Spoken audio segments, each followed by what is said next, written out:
حسد حسد کی تعریف حسد سے مراد وہ کیفیت ہے جس میں ایک انسان کسی دوسرے انسان کے پاس اللہ تعالیٰ کی عطا کی ہوئی نعمت پر خوش نہیں ہوتا۔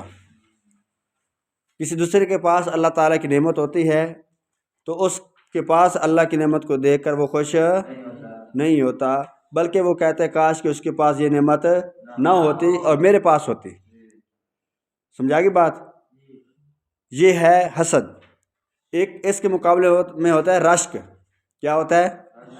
رشک۔ رشک کا مطلب یہ ہے اس کے پاس جو نعمت ہے وہ نعمت میرے پاس بھی ہوتی، اس کے پاس جو نعمت ہے اس کے پاس بھی رہتی لیکن میرے پاس بھی ہوتی۔ یہ رشک ہے، یہ جائز ہے۔ رشک کرنا یہ بڑا قابل ہے، اس کے پاس بڑا علم ہے، اس کے پاس بڑا تقوی ہے، یہ بڑا عبادت گزار ہے، کاش کہ میں بھی اسی کی طرح بن جاتا۔ ٹھیک ہے، اس کے پاس اچھی چیز ہے، گاڑی ہے، مکان ہے، تو جس طرح اس کے پاس ہے میرے پاس بھی ایسے ہوتی۔ اس کے پاس ماشاءاللہ اللہ کی نعمتیں ہیں، اللہ نے اس کو دی ہیں، اللہ پاک مجھے بھی ایسے دے۔ تو یہ کیا ہے؟ رشک ہے۔ اور حسد سے اللہ تعالیٰ نے منع فرمایا، وَمِن شَرِّ حاسد، برا حسد کو برا سمجھا گیا کہ حسد کرنے والے کے شر سے جب وہ حسد کرنے لگے، پناہ مانگنے کا حکم دیا گیا کہ حسد کرنے والوں سے پناہ مانگو۔ سمجھا گی؟ اور ابلیس نے بھی حسد کیا تھا آدم سے۔ حسد کی وجہ سے پھر تکبر پیدا ہوتا ہے، غرور پیدا ہوتا ہے اور انتقام کی آگ پیدا ہوتی ہے۔ بہت ساری برائیاں حسد کی وجہ سے پیدا ہوتی ہیں۔ اس نے کہا کہ آدم کو اللہ نے اتنی عزت دی، مجھے کہا سجدہ کرو، فرشتوں کو کہا سجدہ کرو، کیوں کہا؟ یہ حسد پیدا ہوا، جس کے نتیجے میں اس نے آدم کو سجدہ نہیں کیا۔ ٹھیک ہے، اور وہ راندہ درگاہ ہو گیا۔ اگر وہ اللہ کے حکم کو مان لیتا، وہ سمجھتا اگر اللہ حکم دے رہا ہے سجدے کا تو اللہ نے اس کو عزت دی ہے، میں بھی اللہ کی مخلوق ہوں، اللہ کا حکم ہے، تو سجدہ کر لیتا۔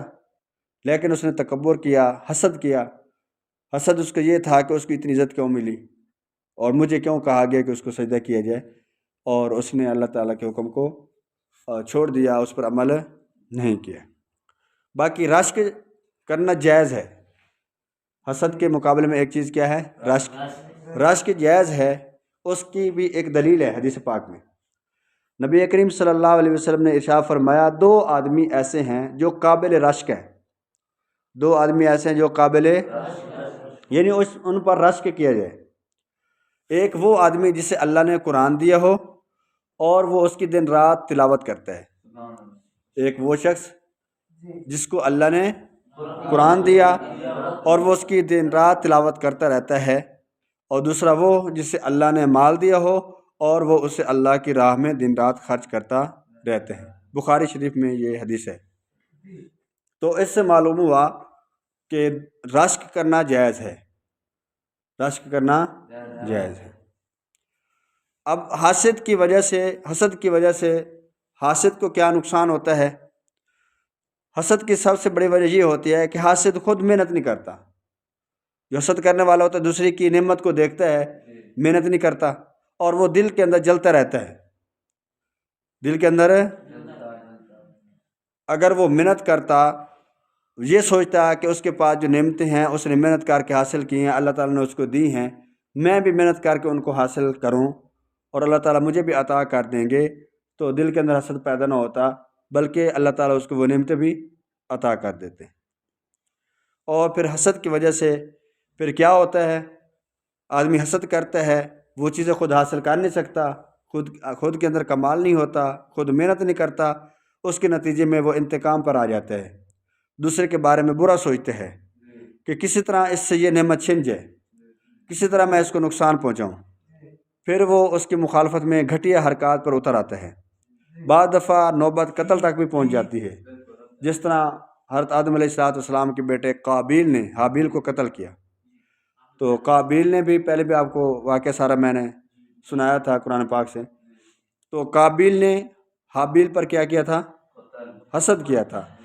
حسد کیا کہ حابیل کی قربانی اللہ کے ہاں منظور ہو گئی، تو حسد کیا اور اس انتقام میں آ گیا، اور یہ نہیں سوچا کہ میں بھی اللہ کے ہاں جو ہے مقبولیت حاصل کروں، میں تقوی اختیار کروں، اللہ کے ہاں قرب حاصل کرنے کی کوشش کروں، کرتا تو حاصل کر لیتا، لیکن بجائے اس کے بجائے محنت کرنے کے اس نے حسد سے کام لیا، اور نتیجہ یہ نکلا کہ اس حاسد نے، حسد کرنے والے نے اپنے بھائی کو قتل کر دیا۔ تو نبی کریم صلی اللہ علیہ وسلم نے ارشاد فرمایا، حسد سے بچو، حسد نیکیوں کو اس طرح کھا جاتا ہے جس طرح آگ لکڑی کو جلاتے ہیں تو آگ بالکل راکھ اس کو کر کے رکھ دیتی ہے، ختم کر دیتی ہے۔ تو حسد کرنے والا آدمی جب حسد کرتا ہے تو اس کی نیکی بھی ایسے ہی ختم ہو جاتی ہیں، ضائع ہو جاتی ہیں۔ اس لیے ہمیں چاہیے کہ ہم اپنا محاسبہ کریں، کسی کے پاس نعمت دیکھیں تو یہ فوراً ذہن میں خیال لے کے آئیں کہ اللہ نے اس کو یہ نعمت دی ہے، اللہ نے اس کو یہ نعمت، یہ اس کو کوئی کمال نہیں، نہ میرا کوئی کمال ہے، اللہ نے اس کو نعمت دی ہے، اللہ کا فضل ہے، تو اللہ سے خود بھی مانگے۔ اگر حسد پیدا ہونے لگے تو استغفار کریں، حسد پیدا ہونے لگے تو کیا کرے؟ استغفار کرے، رات کو سوتے ہوئے تجزیہ کرے کہ کسی کے بارے میں میرے دل میں حسد تو نہیں پیدا ہو رہا۔ اگر پیدا ہو رہا ہے، انسان ہے، طبیعت میں بعد میں پیدا ہو جاتا ہے، تو پھر انسان کیا کرے؟ استغفار کرے، توبہ کرے، اللہ تعالیٰ سے معافی مانگے، اور ساتھ ساتھ اللہ تعالیٰ سے اللہ کی نعمتوں کو مانگتا رہے، ٹھیک ہے؟ اور خود نبی کریم صلی اللہ علیہ وسلم ہر رات کو سونے سے پہلے حسد سے اللہ تعالیٰ کی پناہ مانگ کر سوتے تھے، حالانکہ اللہ کے نبی تو گناہ نہیں کر سکتے، اللہ کے نبی تو گناہوں سے پاک ہیں، آپ سے تو حسد کی ہم امید ہی نہیں رکھ سکتے، گمان ہی نہیں رکھ سکتے کہ آپ بھی حسد کریں، لیکن پھر بھی اللہ کے نبی صلی اللہ علیہ وسلم حسد کے بارے میں اللہ تعالیٰ سے پناہ مانگتے تھے کہ اللہ تعالیٰ مجھے حسد سے بچا۔ اور اسی طرح نبی کریم صلی اللہ علیہ وسلم رات کو سوتے ہوئے معوذتین، سورۃ الفلق، سورۃ الناس اور آیت الکرسی پڑھتے اور اپنے ہاتھ پر پھونک مار کر پورے جسم پر مل لیتے تھے۔ اور ان صورتوں کے اندر کیا ہے؟ حسد سے پناہ مانگی گئی ہے، ٹھیک ہے نا؟ تو ان صورتوں کے ذریعے حسد سے بھی پناہ مانگتے، دیگر چیزوں سے جس طرح پناہ مانگتے، اس طرح حسد سے بھی اللہ تعالیٰ کی پناہ مانگتے تھے، اور یہ صورتیں پڑھ کر سوتے تھے۔